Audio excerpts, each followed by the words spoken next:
Hello दोस्तों, आइए आपके बीच एक और नई कहानी लेकर आए हैं। दोस्तों, आज की इस कहानी का नाम है चालाक सेठ। यह एक मोरल स्टोरी है। अगर आपको हिंदी कहानियाँ, मोरल स्टोरी या बेड टाइम स्टोरी सुनने का शौक़ है तो दोस्तों इस कहानी को पूरा आप ज़रूर सुनिए। तो चलिए हम कहानी की तरफ चलते हैं। चमनपुर नाम के एक छोटे से गाँव में सोनू नाम का एक गरीब लकड़हारा रहता था। वह रोज़ सुबह जंगल में लकड़ी काटने के लिए जाया करता था। एक दिन सोनू, अरे भाई, आज तो जंगल की सारी लकड़ियों को काट ही दूंगा। हाँ, इन्हें बेचकर जो भी पैसे आएंगे उर्मिला को उनसे एक ताज़ा मछली ला कर दूंगा। बेचारी कब से बोल रही है, खुश हो जाएगी। हाँ, सोनू की इस आस में कि ज़्यादा लकड़ी काटकर ज़्यादा पैसे कमा लूँगा। लकड़ी काटते काटते शाम हो जाती है। तभी सोनी के पास एक सेठ भागते हुए आता है जिसके हाथ में एक धन की पोटली होती है। सेठ, अरे भाई, मुझे जल्दी से कहीं छुपा दो, मेरे पीछे कुछ लुटेरे डाकू पड़े हैं, जल्दी करो। सोनू, सेठ जी आप चिंता मत कीजिए, जल्दी से उस बड़े पेड़ के पीछे छुप जाइए। सेठ पेड़ के पीछे छुप जाता है। तभी वहाँ पर 4 लुटेरे डाकू आ जाते हैं। डाकुओं का सरदार, क्यों रे, क्या तूने यहाँ किसी सेठ को भागते हुए देखा है, बता हमें। सोनू, नहीं नहीं डाकू महाराज, मैंने तो किसी भी सेठ को यहाँ भागते हुए नहीं देखा।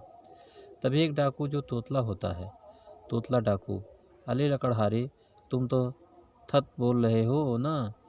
उस थेत के हाथों में एक धन की पोतली थी। अगर तूने हमें धूत बोला तो हम तुम्हारी खैर नहीं, थम दे तुम, हम लुतेरे दातू हैं, लुतेरे दातू। सोनू, डाकू भाई जरा धीरे धीरे बोलोगे तो समझ में आ जाएगा, मुंह से सुपारी थूक दो ना।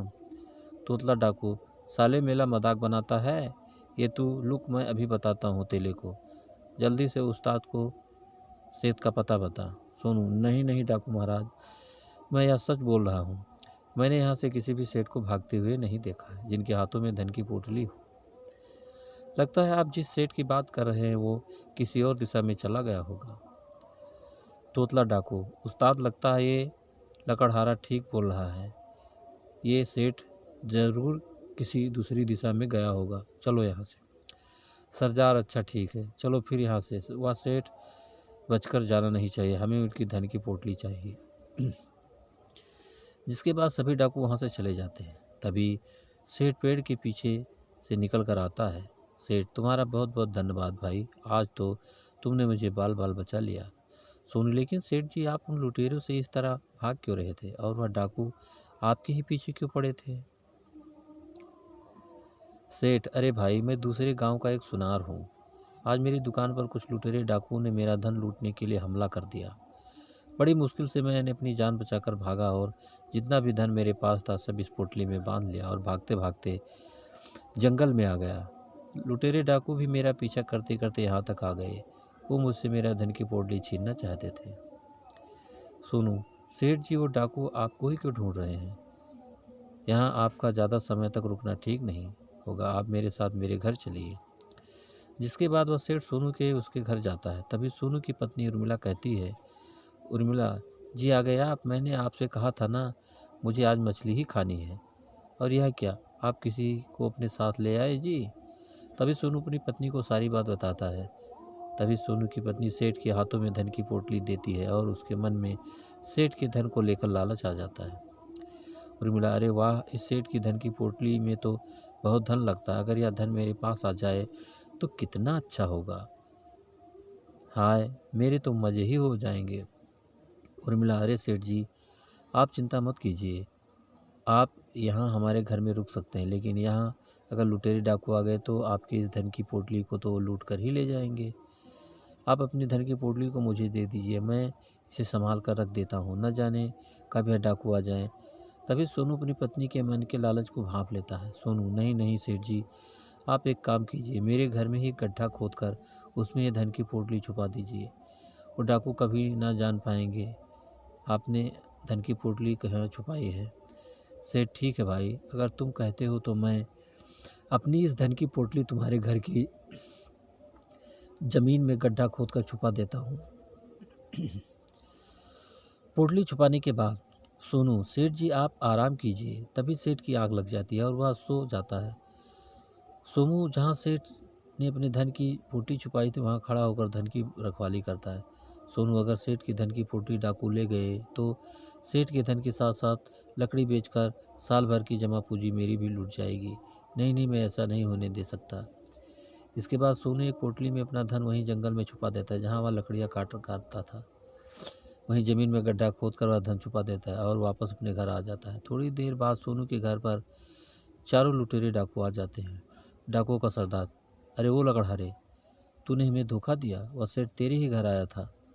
अब बता वह कहाँ है, हम तुम्हें नहीं छोड़ेंगे। हाँ, लुटेरे डाकुओं का सरदार नाम है मेरा। अच्छे अच्छे की टाटा फिस कर देता हूँ और तू मुझसे होशियारी करने चला था। सोनू डाकू की यह बात सुनकर हैरान हो जाता है। अपने आसपास देखता है तो उसे कहीं भी सेठ नजर नहीं आता। सोनू मन में, सेठ जी कहाँ चले गए? लगता है वो सेठ जी भाग गए। अब लुटेरे डाकू मुझे नहीं छोड़ेंगे। तोतला डाकू, सरदार, लगता है ये ऐसे नहीं बताएगा सेठ कहाँ है।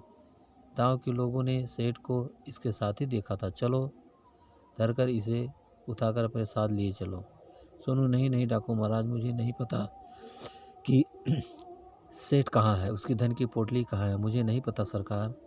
वह सेठ थोड़ी देर पहले यही तो था, लेकिन अब मुझे नहीं पता वह कहाँ गया। डाकू महाराज, आप माफ़ कर दीजिए मुझे। तभी सोनी की पत्नी उर्मिला वहाँ आती है और डाकू के सरदार से कहती है, उर्मिला, नहीं नहीं, छोड़ दीजिए इन्हें, या मेरे पति हैं, इन्हें कुछ नहीं किया। मैं आपको बताती हूँ, आपके सेठ के धन की पोटली ही कहाँ चाहिए है। धन की पोटली यहाँ मेरे घर में ज़मीन के नीचे गाड़ी दफन है। आप उसे खोद कर ले जाइए, लेकिन मेरे पति को छोड़ दीजिए।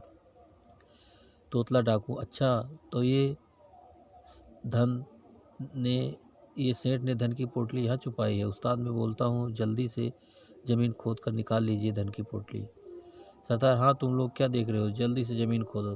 तभी वो लुटेरे डाकू सोनू के घर में ज़मीन खोदना शुरू कर देते, लेकिन काफ़ी देर तक उन्हें कोई भी धन की पोटली नहीं मिलती। सरदार, अरे यहाँ तो कुछ नहीं है, आखिर कहाँ गई धन की पोटली? तुम दोनों मेरे साथ मजाक कर रहे हो?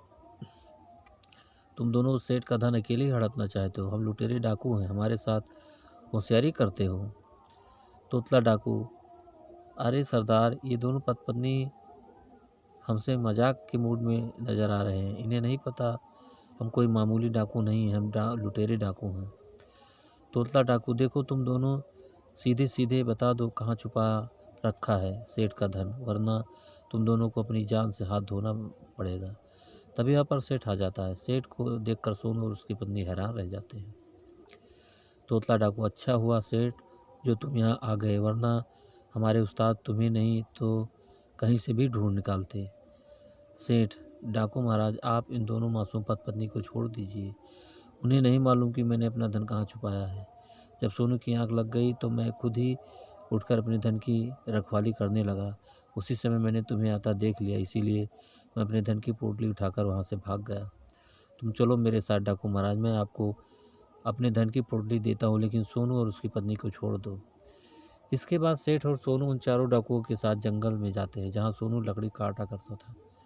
तोतला डाकू, सेठ सच सच बता कहाँ छुपाया है अपना धन, जल्दी बता, दिमाग की धोती मत कर। सेठ, डाकू महाराज, मैंने अपने धन की पोटली यहाँ जंगल में ज़मीन के नीचे छुपा दी है, तुम मेरे धन की पोटली निकाल ले जाओ। सोनू सेठ की यह बात सुनकर बहुत हैरान रह जाता है, क्योंकि यह तो वही जगह है जहाँ पर सोनू ने अपना धन छुपाया था। सरदार, अच्छा हमसे होशियारी करता है, हम लुटेरे डाकू हैं। सेठ, अब देख हम तेरा सारा धन ले जाएंगे, हा हा हा। तभी डाकू जंगल में ज़मीन खोदकर वह धन की पोटली निकालते हैं। सोनू यह देखकर हैरान रह जाता है, क्योंकि वह तो सोनू की ही धन की पोटली थी। सोनू मन में, हे भगवान, यह तो मेरी ही बरसों की मेहनत से जमा किया हुआ धन था, लेकिन सेठ इसे अपना धन क्यों बता रहा है? हे भगवान, अब मैं क्या करूं? इस सेठ ने तो मेरे साथ धोखा किया, हाय अब तो मेरे पास कुछ भी नहीं बचेगा। तोतला डाकू, अरे वाह, हमें तो माल मिल गया, देखो सरदार, ये रहा धन।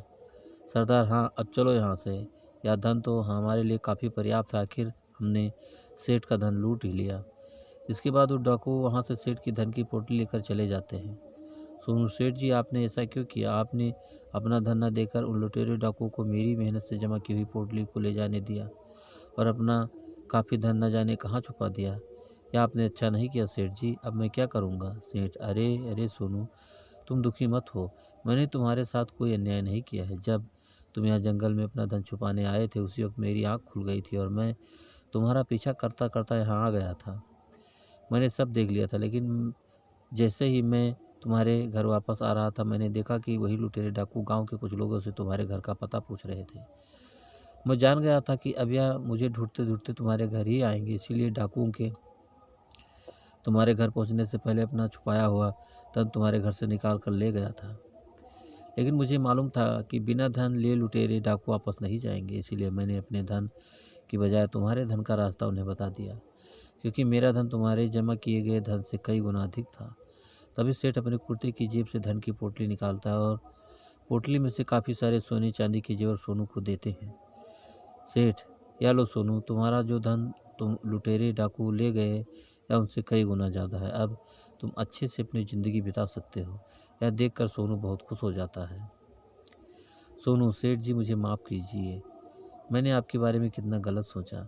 मुझे लगा आपने उन लुटेरे डाकुओं को अपना धन न देकर मेरे धन का रास्ता उन्हें बता दिया, तो आपने मेरे साथ अन्याय किया। लेकिन आपने तो मुझे यह सोने चांदी के जेवर देकर मेरी नैया ही पार लगा दी। आपका बहुत बहुत धन्यवाद सेठ जी। आपने अपनी सूझबूझ से उन लुटेरे डाकुओं को अच्छा बेवकूफ़ बनाया। इसके बाद सेठ अपने गांव लौट जाता है और सोनू अपनी पत्नी के साथ खुशी खुशी रहने लगता है। तो दोस्तों, इस कहानी से आपने क्या सीखा हमें कमेंट करके ज़रूर बताना। और दोस्तों, एक लाइक ज़रूर कर दीजिएगा, क्योंकि आपके लाइक से ही हमें मोटिवेशन मिलता है। और दोस्तों, अगर अभी तक आपने हमारे चैनल को सब्सक्राइब नहीं किया है, तो प्लीज़ जल्दी से आप हमारे चैनल को सब्सक्राइब कर लीजिए, जिससे इसी तरह अच्छी अच्छी कहानियाँ आप लोगों के बीच पहुँचाता रहूँ और आप लोग कहानियों का आनंद उठाते रहें। तो दोस्तों, एक नई कहानी के साथ आपसे फिर मुलाकात होगी। तब तक के लिए नमस्कार।